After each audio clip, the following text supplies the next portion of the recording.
না, অভিভাবক হতে গেলে কিছু বৈশিষ্ট্য লাগে, যেই বৈশিষ্ট্যগুলো প্রধানমন্ত্রীর মধ্যে রয়েছেন, এবং উনি ভবিষ্যৎ দেখতে পারেন এবং সন্তানের ভবিষ্যৎ দেখতে পারেন।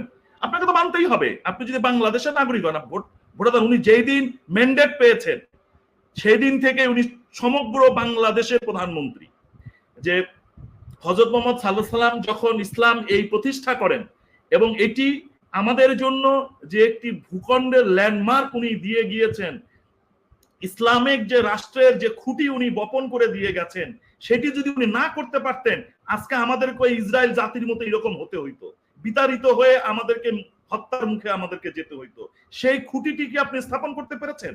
আপনি যে আজকে এই যে বললেন যে আপনি কোন অংশে অবস্থান করছেন, এই অংশটিকে কি আপনি ইসলামের খুঁটি কি আপনি বপন করতে পেরেছিলেন আজ থেকে ১৫০০ বছর আগে বা ২০০০ বছর আগে? আপনি যদি সেই দিকে তাকান, তার মানে কি আপনাকে ইতিহাসের দিকে ফিরতেই হবে, আপনাকে ইতিহাসের দিকে ফিরতে হবে, এবং আপনার যার যে কাজ এবং যিনি যে কারণে সমাদৃত হয়েছেন বা যিনি এখানে ভাবনা করেছেন বা কূটনৈতিক তৎপরতা দেখিয়েছেন, তাকে কিন্তু সেটি দিতেই হবে। শেখ হাসিনার কোনো কথাই আমি আপনাকে বলি, আমি কিন্তু বলছি ওনার ভাবনার বিষয়টি উনি বলেছেন, উনি কিছু উপাদানের কথা এখানে উনি উল্লেখ করেছেন, যেটি ইস্তেয়াকেও কিন্তু করেছেন। আপনারা সেটা না করে আপনারা বিরোধিতা খুঁজছেন। কিন্তু আমি আপনাকে বলি, নির্বাচনের আগে যে ষড়যন্ত্র হয়েছিল রিজুম পরিবর্তনের সেটি কিন্তু প্রমাণিত হয়েছে।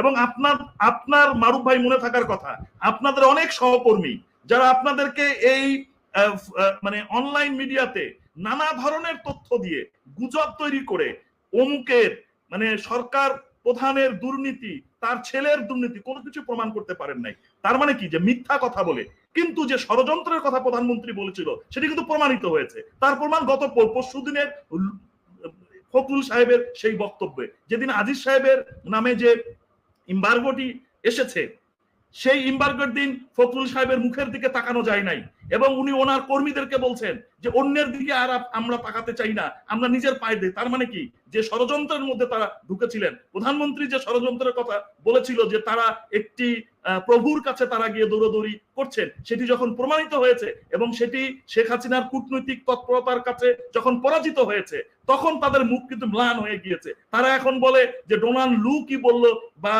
আজিজ সাহেবকে আপনার স্যাংশন দিলে এটি আমাদের এখন আর বিষয় না, আমাদেরকে নিজেদের পায়ে দাঁড়াতে হবে। তার মানে কি, তাদের ষড়যন্ত্রগুলো ব্যর্থতা হয়েছে। সেই ব্যর্থতার পর্যবসিত হয়েই আজকে তারা কিন্তু নানা ধরনের আবল তাবল কথা বলছে। এবং আমি ইস্তিয়াককে ধন্যবাদ জানাই, এই দর্শককে ধন্যবাদ জানাই, যে মতেরই হোক না কেন, কিন্তু একটি রাষ্ট্রীয় ইস্যুকে আপনাদেরকে চোখের আঙ্গুল দিয়ে আপনি শুধু বললেন যে আমি বুঝতে পারলাম না রিপন ভাই কি বলতে চেয়েছেন, কিন্তু আমি যা বলতে পেরেছি ইস্তিয়াকও তার চেয়ে বেশি বলে ফেলেছেন। উনি অনেক বেশি, এটা বুঝবেন, আপনাদেরকে বোঝা উচিত। দ্বিতীয়ত আমি বলি যে দেশের যে অবস্থার জন্য আপনারা বলছেন, সত্যি কথাই আমি বলি, একজন অভিভাবক কিন্তু বুঝতে পারে। জন্মদাতা এবং অভিভাবক দুটি কিন্তু ভিন্ন জিনিস।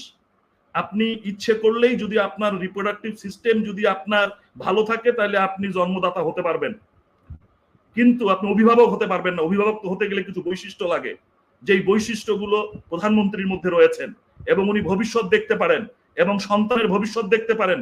সেই কারণেই উনি বলেছেন যে আমার যে এখন যে প্রেসার, আমাকে ষড়যন্ত্রের যে বীজ বপন করা হয়েছে এবং আমাকে যেভাবে প্রেসার করা হয়েছে, এবং এই যে বার্মা অ্যাক্ট, যে আবার নতুন করে ৮৭ বছর পরে এই বার্মা অ্যাক্ট কেন আবার যুক্তরাষ্ট্রকে ফেরত আনতে হইলো বা প্রত্যাবর্তন করতে হইলো, সেই চিন্তাটাও তো আমাদেরকে করতে হবে। কারণ ১৯৩৫ সালে এই বার্মা অ্যাক্ট করে কিন্তু ভারতবর্ষ থেকে মায়ানমারকে আলাদা করা হয়েছে। তো সেগুলো আমাদের রাষ্ট্রীয় ভূ রাজনৈতিক ইস্যু, সেগুলোকে শুধু আমরা বিরোধিতার খাতিরে, এবং আপনি যে কথাটি বলছেন যে তাকে আমরা মানি বা না মানি, আপনাকে তো মানতেই হবে, আপনি যদি বাংলাদেশের নাগরিক হন। ভোটার উনি যেই দিন ম্যান্ডেট পেয়েছেন সেই দিন থেকে উনি সমগ্র বাংলাদেশের প্রধানমন্ত্রী। আপনি এখন যদি আপনি যেটা বললেন যে আপনি কানাডান সিটিজেনশিপ, কিন্তু আপনি বাংলাদেশের জনগণের পক্ষে কথা বলতে চান, যেহেতু আপনি বাঙালি, আপনি জন্মসূত্রে আপনার বাঙালিত্ব এই শরীরের ভিতর রয়েছে। আপনি এখন যাই পড়েন না কেন, আপনি তো ওইটা তো শরীর থেকে ফেলে দিতে পারবেন না, জিনকে তো আপনি চেঞ্জ করতে পারবেন না। সেই কারণেই হয়তো বা আপনার বিবেক মাঝে মাঝে জাগ্রত হয় বাংলাদেশের পক্ষে, কিন্তু আপনাদের যে কথা, সেই কথায় মনে হয় না যে আপনারা বাংলাদেশকে নিয়ে চিন্তা করেন। আপনারা শুধু কোনো একটি গোষ্ঠীকে নিয়ে চিন্তা করেন, আপনাদের নিজেদের স্বার্থ নিয়ে আপনারা চিন্তা করেন। সামগ্রিক দেশকে নিয়ে চিন্তা করা উচিত।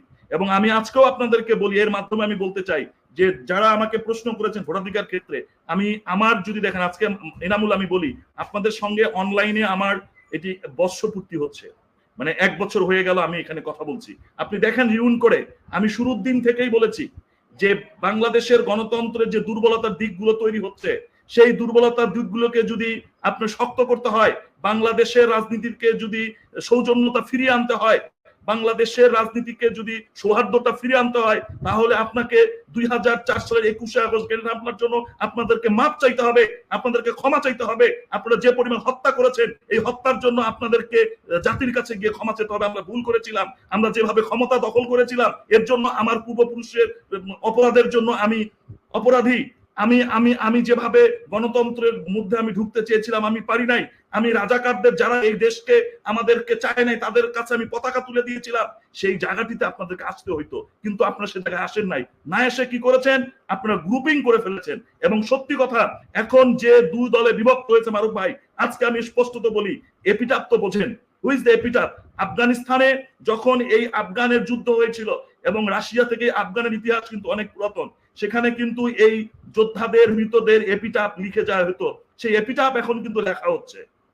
সেই এপিটাপ আপনারাই কিন্তু এটি রচনা করেছেন। এবং আজকে যে জাতি দুই ভাগে বিভক্ত হয়ে যাচ্ছে, তার কারণই হচ্ছেন হলো আপনারা। আপনারা সেই জায়গাটি দেখাতে পারেন নাই। এখন আপনারা এসে বলছেন যে আমাদেরকে গণতন্ত্র, আপনারা তো গণতন্ত্র বিমুখতার মধ্যেই রয়েছেন, আপনারা তো গণতন্ত্র থেকে দূরে সরে রয়েছেন। আপনি কিভাবে বলেন যে আমি গণতন্ত্রের মধ্যে ফিরতে চাই? আপনি তো গণতন্ত্রের মধ্যেই নাই। আপনার দলে কতদিন ধরে ইয়ে হচ্ছে, মানে গণতন্ত্র চর্চা হচ্ছে, সেই জায়গাটি আপনাদেরকে ভাববার বিষয়। আমি শুধু বলছি না যে এটি রাজনৈতিক দলের ভিতর যে বৈষম্য, তাই আমি মঈনুদ্দিন খান বাদল ভাইকে স্মরণ করছি, ওনার বিদেহী আত্মার প্রতি আমি সম্মান রেখেই বলছি যে আমি আজকে আপনাকে তার কথাটি আমি কোড আনকোডে আমি বলছি, এটি আর হবে না। ধর্ষক এবং ধর্ষিতা এক রাস্তায় চলতে পারে না। আপনাকে দেখলে আমার মাথা গরম হবেই, আপনাকে দেখলেই আমার শরীর কিসমিস করবেই, আপনাকে দেখলেই আমার এটা হবে, যখনই আমার চোখের সামনে ভেসে উঠবে যে আপনি আমার 26 জন নেতা কর্মীকে আপনি গ্রেনেড মেরে হামলা করেছেন, আমার নেত্রীকে আপনি হত্যা করতে চেয়েছেন, কিবরিয়াকে হত্যা করেছেন, বঙ্গবন্ধুকে হত্যার ষড়যন্ত্রের সঙ্গে আপনারা লিপ্ত ছিলেন। তার মানে আপনি যতভাবেই আমরা সহযোগিতার হাত বাড়াতে চাই কেন, আমার মনস্পটে কিন্তু এই চিত্রগুলো ভেসে আসবেই। আজকে আফসারি ভাই যে তার মনস্পটে যে চিত্রগুলো ভেসে উঠছে পার্বত্য চট্টগ্রামে, সেটি কি কোনোদিন আফসারি ভাই মুছে ফেলতে পারবে? মুছে ফেলতে পারবে না। আপনি যে যে জায়গায় আপনি আপনার যে মনস্পটে যে জিনিসগুলো আছে, সেগুলো কি আপনি মুছে ফেলতে পারবেন? সেটি খারাপ হোক ভালো হোক, তো সেই জায়গাটাই আমাদের সহনশীল রাজনীতিটা আপনারা নষ্ট করে ফেলেছেন।